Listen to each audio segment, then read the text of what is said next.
Hello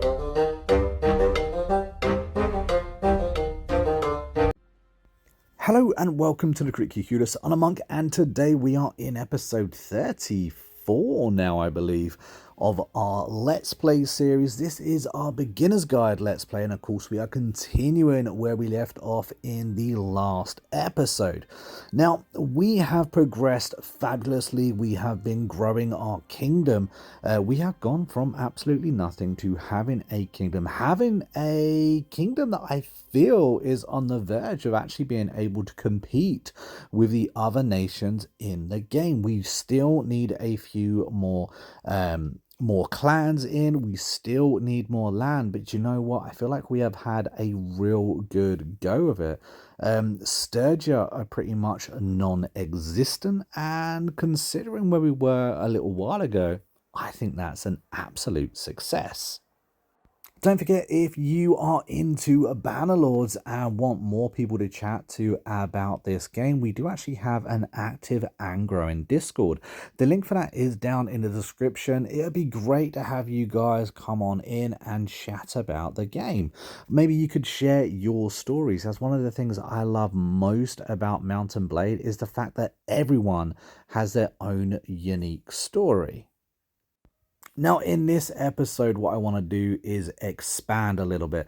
Hopefully, we can get a little bit lucky. I see that there is a rebelled town just up here.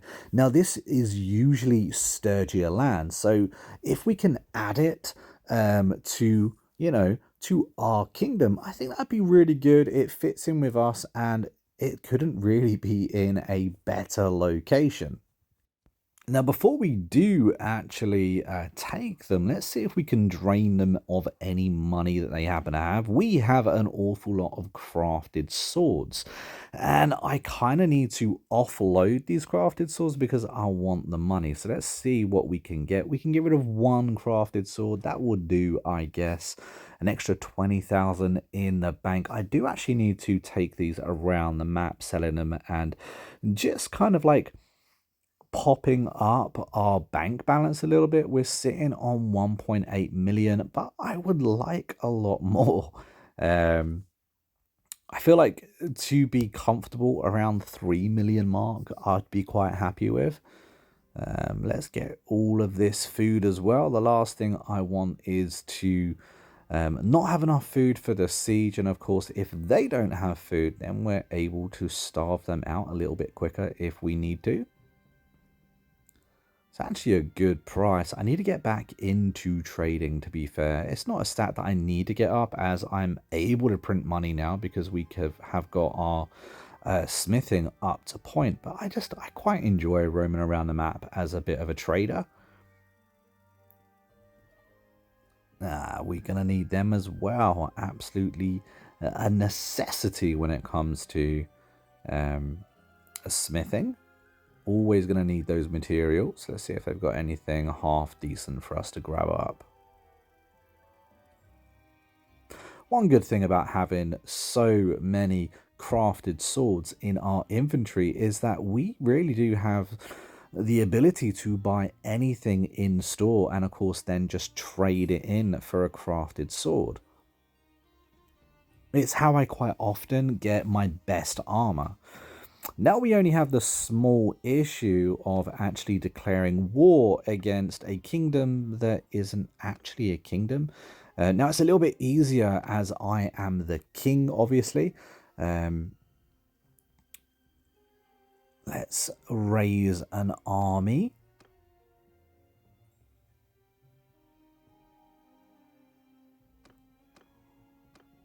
Let's see who we can. There we go, 167 troops for only 21 influence. I think that's not too bad. So let's call them all here and see if we can get a war started.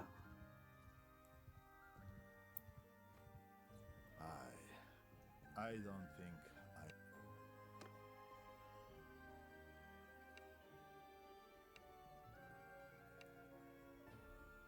Now, as you saw, we couldn't actually declare a war against him or start anything against him because we're not actually hostile. But what we can do is go up to a village and raid said village. When we do, we automatically go into war against these people. So it means I'm going to be able to go ahead and grab up that castle. So that works out really well.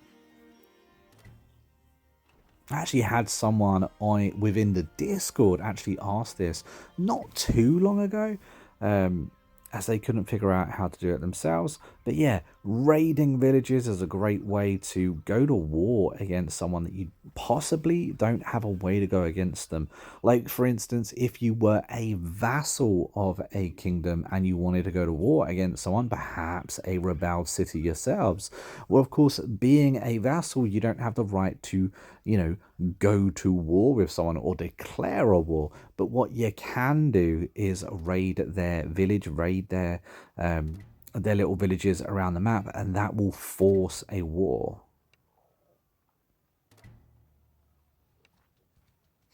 Now, of course, we do have a companion that wasn't happy about that, but is what it is. It's his loss. He isn't going to leave.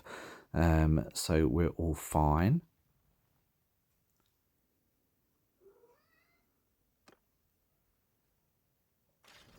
Nice little simulated victory there. Again, we do lose points for simulating battles. It's a bit of a shame. It is what it is. Having a decent surgeon does help minimize those losses, but you're always going to lose more troops simulating than you are battling, unfortunately. Let's make sure that our troops are fully leveled before we go in here. And of course, leveling up and upgrading your troops is a great way to earn leadership points. And I'm always looking for more leadership points. Actually, I feel like we've done very well within this game so far to get ourselves leadership points. Usually it's not something I focus on too early in my campaign, and we're really not that far in, so I think that we're actually doing a pretty good job with our stats.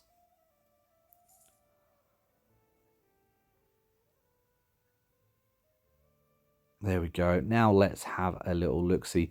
Even though we're not gonna like straight attack right now, our army isn't here, we can begin our siege, set up our siege weapons while we allow the rest of our troops to come and join us for this battle. And again, we're going to do what we always do, guys. We're going to go for trebuchets. We're going to let them build one by one and move them into our reserve once it is built. That way, it's not being attacked by everything the enemy castle has. It's a really good way to make sure that you have your 4 siege weapons in place before beginning to attack them. Now, we definitely outnumber them, which is awesome for us. I'm going to try and not get probably too close again, because my game likes to try and be a bit stuttery at the moment. I would hate to have to reset my game because the game crashed out during a castle siege. And I certainly don't want to simulate a castle siege battle, because my god, do you get some crazy losses then. Oh, almost 1,000 troops. That was nice and easy for us to gather.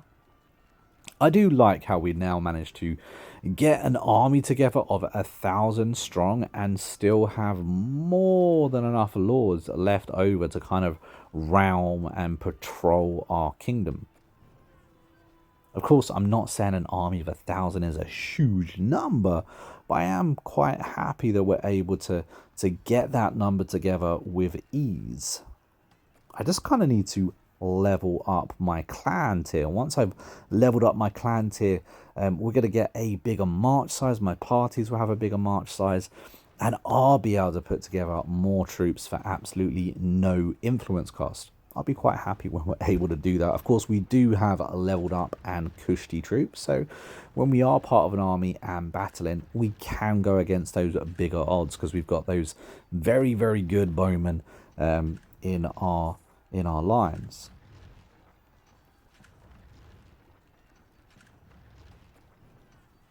And look at that, we're only up against 185 troops now. We have almost 1,000 troops. They starved out. Now, if you remember, we actually brought up all the food from the town beforehand. So, you know, it's kind of good for us. We're just waiting on this last wall to crack now. When it does, we can charge in. There we go.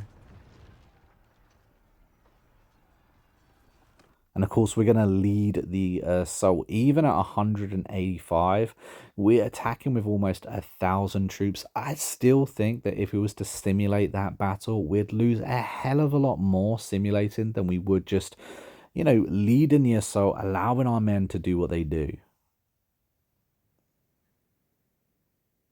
I quite like it up here in the snow. It's why I like Sturgia. I think they've got really interesting castles. I think it looks quite cool battling in the snow as well.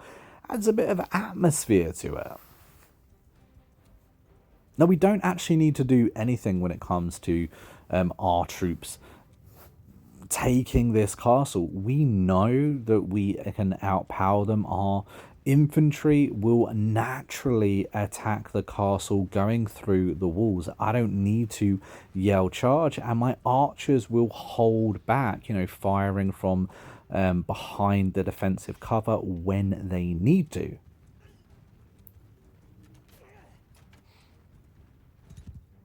I'm going to see if the game stutters at all. I'm going to see what's what. I would love to charge in. If this game stutters, we're probably going to have to pull back. Oosh. I'm kind of glad the horse got stuck there. There's a little shield wall just waiting for us. Loads of bowmen as well. Oh, it lagged. The game lagged.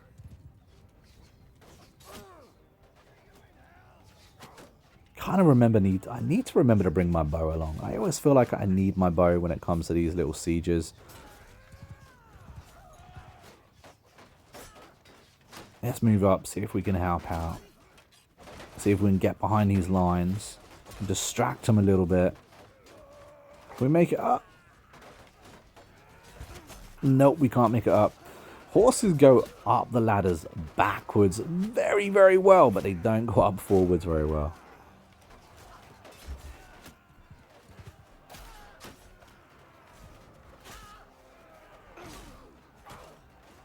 There's a nice line just waiting.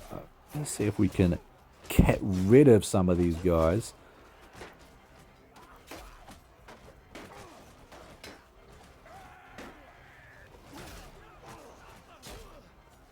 We're not doing too bad. We haven't lost too much health. We've managed to kill quite a few of them. I'm happy with that. Are they retreating already? I feel like they are. They don't have a lot of troops left, so it does make sense. This is a bit of target practice for us. A little bit of lag. A little bit of lag. I need to be careful. The game doesn't crash. There we go. Oh. And he actually took 2 swings. This sword is a great sword. Really good damage on it. I'm really glad I created it.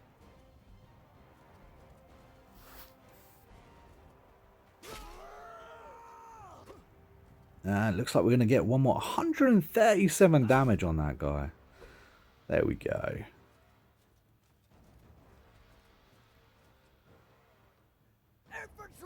Let's get everyone to charge. Just in case anyone's like hiding behind a bin or something and our troops just can't quite get to him. If I yell charge, it kind of ensures that that last 1 or 2 people are actually hunted down.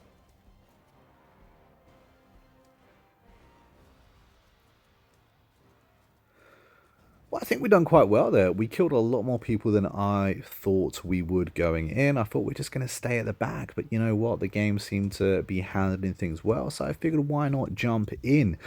And we done pretty good. We managed to break through the enemy line, so it was pretty easy. We was on horseback. Managed to take out a few of the archers as well. I think that's always important when wanting to help your troops. Take out those archers because for whatever reason your infantry don't prioritize them.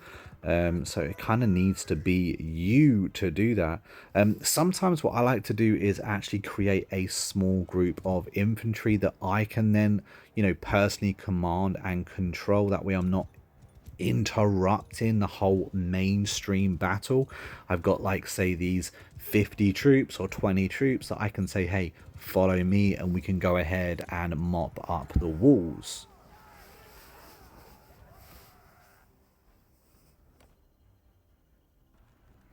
Now, we still had maybe one or two troops that we couldn't kill, so I just retreated, and now I'm able to send the troops. As you can see, it was only one guy left. I didn't lose anything for retreating, so if it ever happens to you, if the game seems to, the siege seems to not be ending, then this is what you can do. Retreat, send in the troops, you're all cushy. Sometimes people get stuck in the most awkward places. It's not the game's fault. It's dealing with a lot of AI. It is just what it is.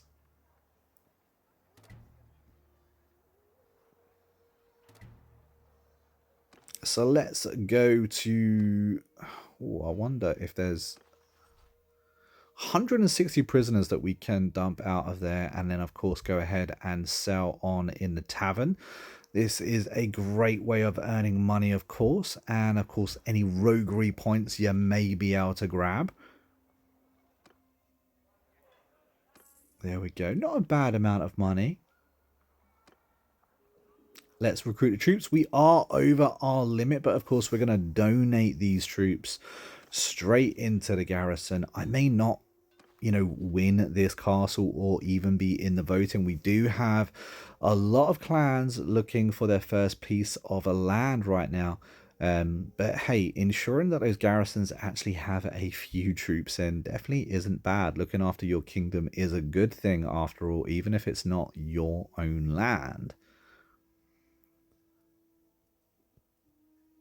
And there we go. We are back to our normal amount. We can actually have 291 troops right now. That's not too bad. We're doing actually pretty good when it comes to our march size.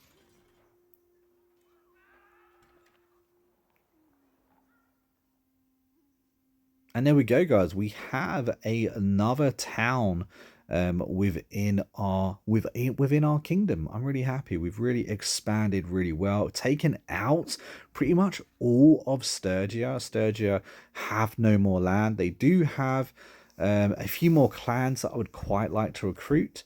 But we'll see when we're able to get to them.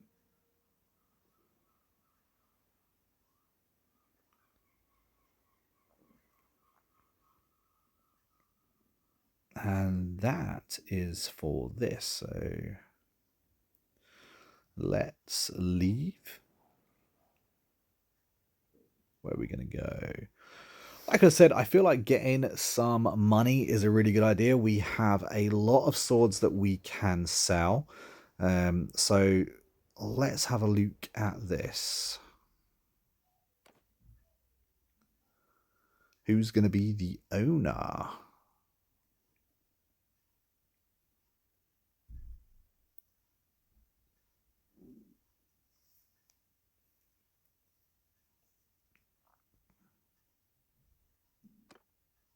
Now, I'm hoping this guy doesn't already have another kingdom. Oh, sorry, another town. I want to make sure that I am building balance in my kingdom, and I'm ensuring that every clan has at least one piece of land. I want to be the only one with multiple pieces of land. And so the next... Okay, so the next castle we go to has to go to him. Hopefully we remember. But yeah, so a balanced kingdom is really, really important. If every clan member has a piece of land, if every clan member is well off, and if if the clan members don't have bad traits, there are negative traits in this game, then they're more willing to give the land to the king, to you, hopefully.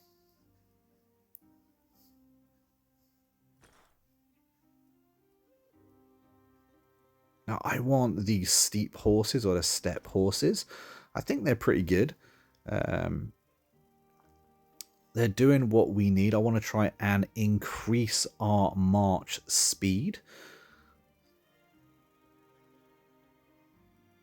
Yeah, there we go. I want to increase our march speed, and the step horses do just that.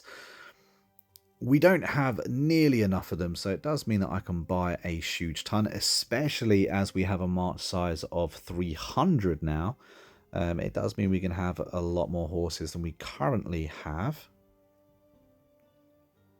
Of course, if you do have too many, you do get that that herd bonus or that herd nerf where your march speed will be decreased, and we definitely don't want that. So I need to keep a good balance.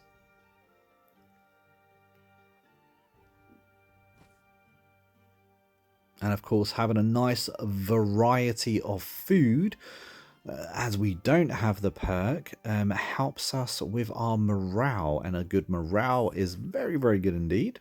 I have actually done a separate video all about morale. So if you don't understand why morale is so important, maybe check out that video.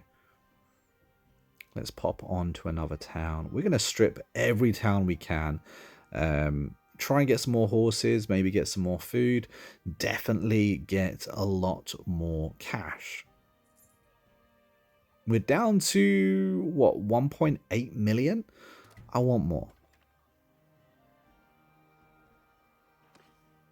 There we go, a nice 60k here. And those step horses, of course, these increase the march speed that we want. It ensures basically that our infantry, our troops without horses, they basically ride along them. You know, that's the kind of general idea. It helps you guys move faster on the battlefield or on the world map even.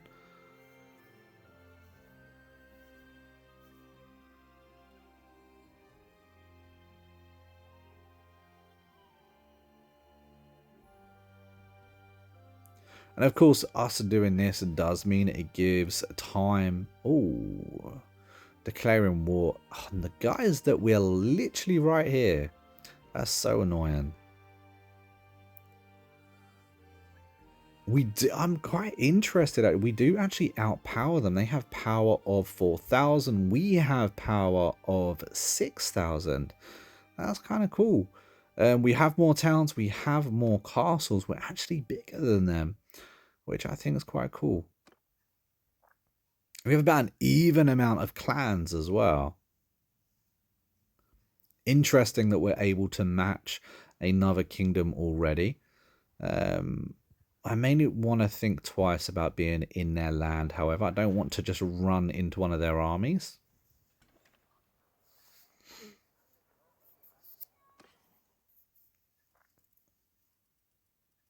Another 45,000 here. They don't really have any horses for us, unfortunately.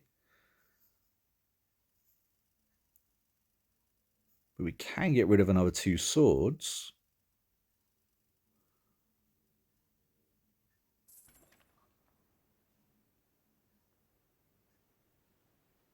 Autosave feature. So annoying.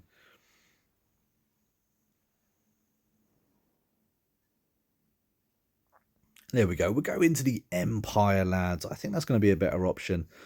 Less likely to run into an army that we're currently at war with. Now I'm going to see what our kingdom actually managed to do on their own for a bit. This is about, you know, I want to end this playthrough when I feel that, say we're up to 10,000 power and we're actually a superpower on the map, or at least a kingdom that is not in debt to anyone, that is not paying anyone any money, is actually able to look after themselves. Now, I have so many times had people comment on the channel asking, how do I stop my kingdom go in a war? How do I stop, I don't want to always be at war. But the thing that I normally try and comment back is help people understand that they don't have to always be leading the wars and leading the charge when it comes to battle. You have a kingdom of X amount of clans, X amount of good leaders. They should be making armies for you. They should be making armies for your kingdom. And of course, you have the ability to go into the wars, go into the kingdom wars, and set it to defensive, offensive, and balanced. So, if you don't want to take part in this war, you can allow your kingdom to do it on your behalf. Of course, if they do get battered, you may want to be keeping an eye on it.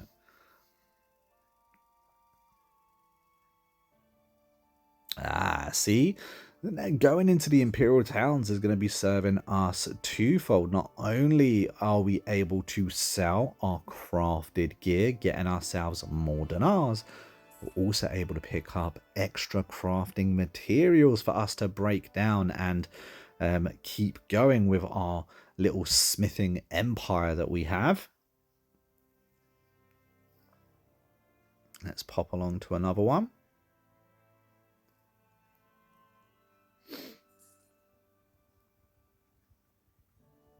Now, of course, towns with higher prosperity, towns that are doing well at the moment, they're going to have more money for us.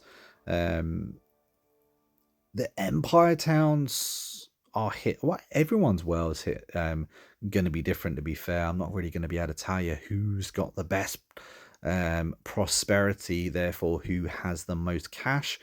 In general, a blanket term, Britannia have the highest prosperity. Their towns have the highest prosperity. They should have the higher cash flow. They're really good towns to take over as well, if you ask me, especially if you want to be a smith, because they have all of those woods around them.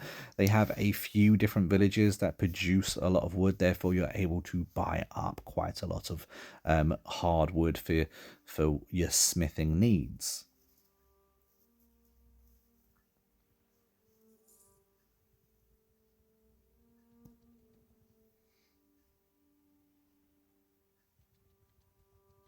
If you Let's please, have a stop look.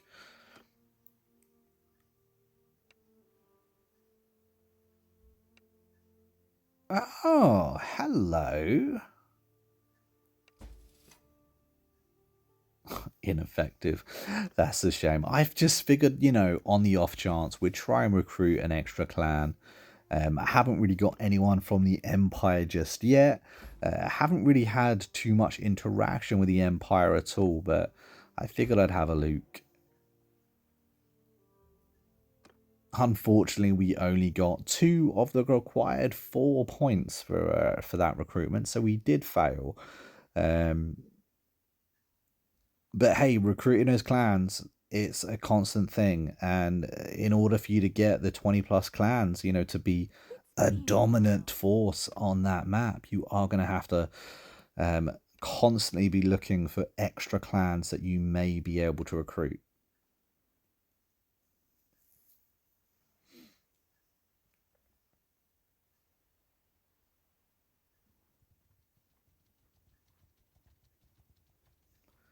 Pop up here and see if we can get some more cash.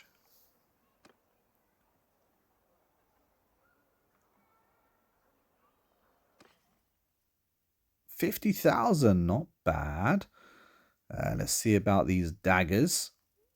Now, there's always those 2 daggers that I always try and get, but there are different weapons for different needs. It really does depend when it comes to smithing what it is that you need, what kind of materials you need at any given time. Like, for instance, in my main campaign, I was trying to unlock every single crafting component for one-handed swords, and oh my god, guys, there's a lot. Breaking down weapons was the only way I could seem to unlock more, and by that I mean I had to buy myself a lot of one-handed swords to then break down to learn new parts. I wouldn't recommend doing that. It's rather costly. However, I had the money to do so.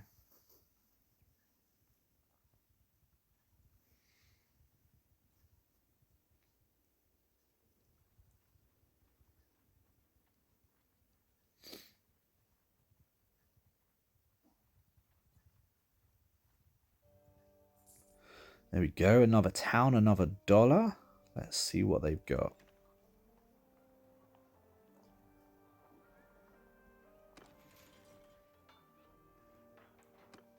I believe this. I believe he's the king. I mean, I believe he's the king. He's the king of this empire, or the emperor of this kingdom. Random fellow. A lot of women here too. I was hoping there may be another lord that we could try and recruit, but he has a high march size. Who are you?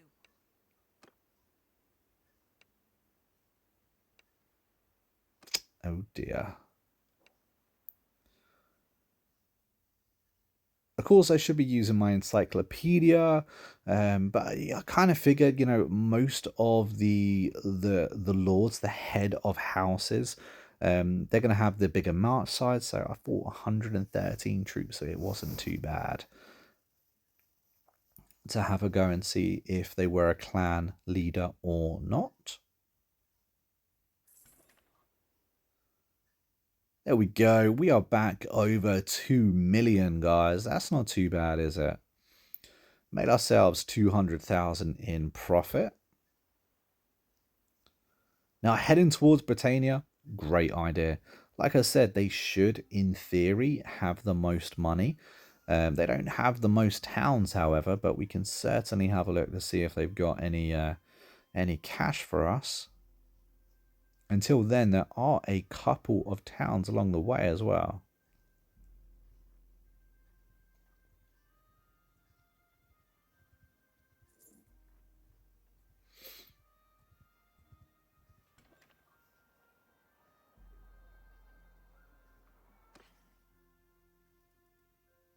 $40,000.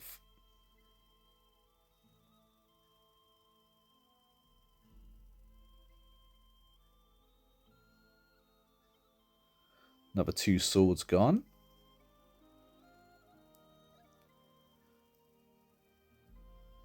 And I only had 2. 2 of the daggers. I've already hit this town before.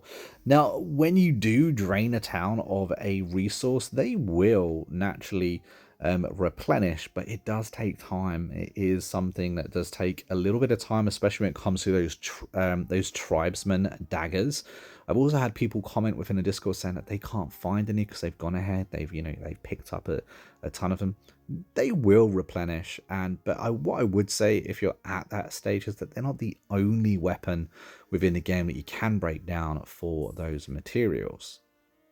Every kingdom has its own unique dagger. It's just the Empire's daggers are just that much better because they give more resources.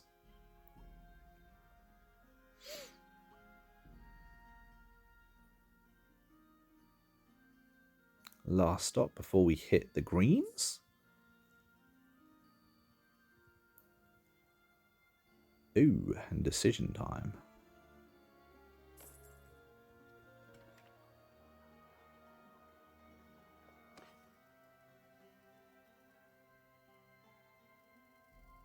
Uh, 60,000 here. That's not bad. I will take that.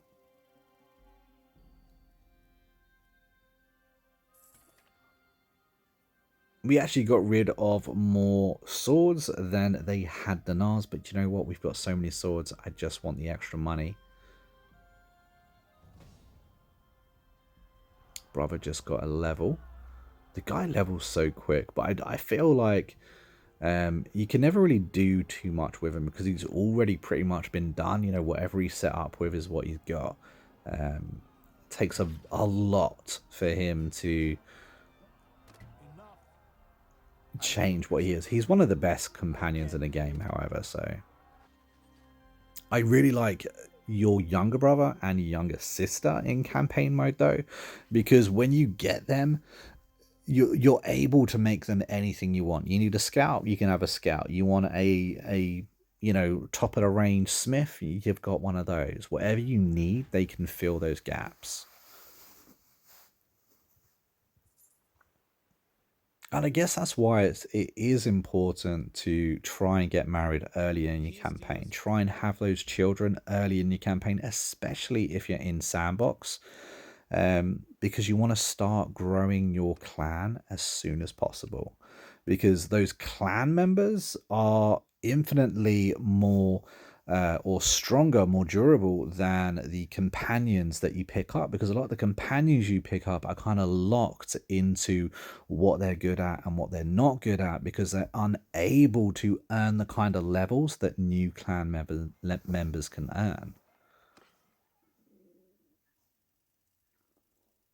You know what? That's not too bad. Look at that. Over 80,000 dinars in this town. As I said, these guys have the good prosperity, um, which means they have the higher cash.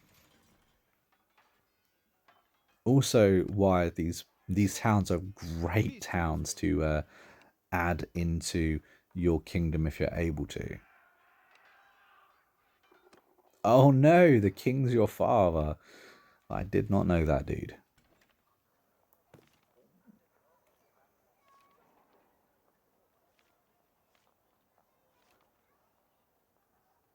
Kingdoms. Britannia. I would like to recruit a few of their clans if I'm able to. So let's familiarize ourselves with a few of their clan leaders. See if we can notice them bobbing around at all. I feel like we're not necessarily any smaller than this kingdom, so there's no real reason why they wouldn't defect to us.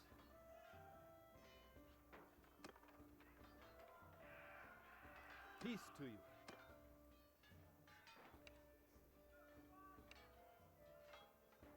Ah, he's not the dude I need. Okie dokie, next town.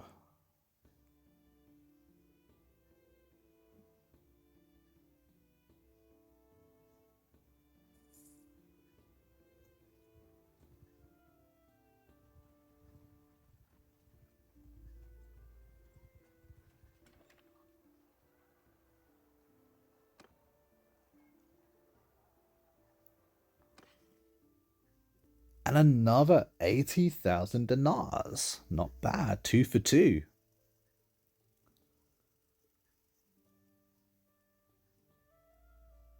There we go. 89,000 total there. Not bad. Peace to you, stranger.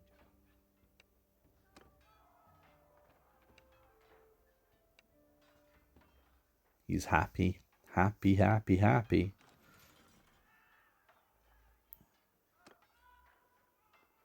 Of course, just because one lord is happy 1 week doesn't mean that they're going to stay happy.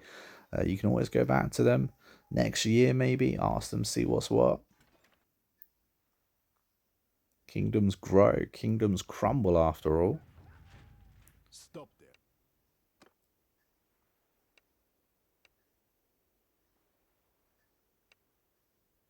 Didn't mean to hit that. Make peace.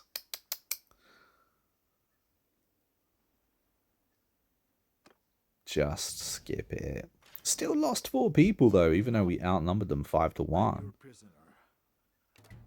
Let's let him go. Build up some positive relation with someone. But there we go, guys. I'm going to end this episode right here. Hopefully you have enjoyed what you've watched. If you have, don't forget to hit that like button. And of course, I will see you next week for another episode of our Bannerlord series. Until next time, I've been a monk, we've been a Equulus, and I'll see you in the next video real soon. Until then, happy gaming.